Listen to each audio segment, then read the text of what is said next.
In very clear instructions, GCOM chairperson Justice Claudette Singh had told CEO Keith Lowenfield in a letter dated July 9th that Section 18 of the Election Laws Act No. 15 of 2000 stipulates that he is subject to the direction and control of the Commission, and in accordance with this section, she instructed him to prepare and submit his report using the valid votes counted in the national recount as per certificates of recount generated.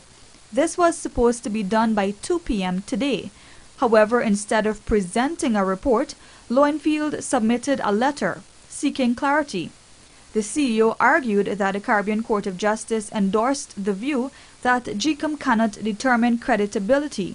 Against this backdrop, Lowenfield said that it therefore holds that Order 60 of 2020, that is the recount order, cannot be executed in its entirety. According to Lowenfield, as a consequence, a final credible count as conceived by the Commission and expressed in the order cannot be attained. Lowenfield is also contending that the recount figures cannot be used since the allocation of parliamentary seats is premised on the statutory report of the returning officers. However, the recount exercise had no returning officers.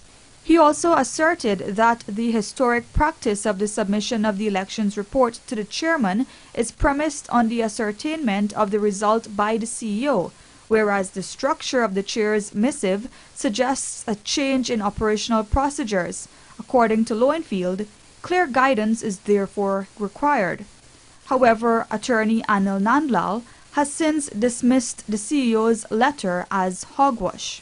Lowenfield's letter constitutes an expression of gross dereliction of duty, subordination, and possibly contempt of court. Lowenfield has been in this process from the beginning. He participated fully in the crafting of the recount order, order number 60 of 2020. For Lowenfield to come and say now that he does not understand that recount order, which he participated in drafting and executed for 2.5 months at the recount center, is absolute hogwash. It's disrespectful and it's malicious and wicked. For him to say that the CCJ has on some basis create some confusion is also another sad and despicable excuse. How is it that he was able to understand the Court of Appeal decision that was so wrong in law, that was put on hold, yet he acted upon it?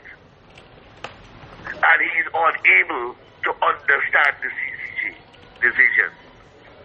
This man is perverse, he is dishonest, and must be dealt with in accordance with law. Over at the GCOM headquarters, where there was a commission meeting, Lowenfield reportedly left the building, claiming he was threatened. Here's what some GCOM commissioners had to say about the developments today. While the chairman is inside there getting the letter drafted, the CEO walks out, informs somebody, I don't know if it's the chairman or a secretary, that he had a death threat and he left the building. And that's it. It is now unfortunate, to say the least, that the CEO has chosen to act in this regard. The law dictates that the CEO is a creature of the Commission, and if he fails to carry out the lawful instructions of the Commission, obviously that has to be met with consequences, and there are a raft of consequences which can flow from that. First of all, it's a matter of him presenting a report.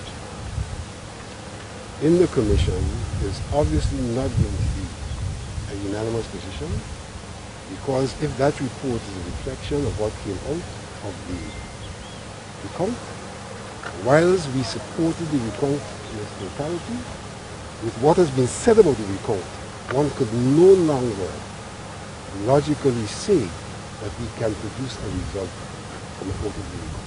Could you say why, Mr. But if by majority it goes that way, what happens?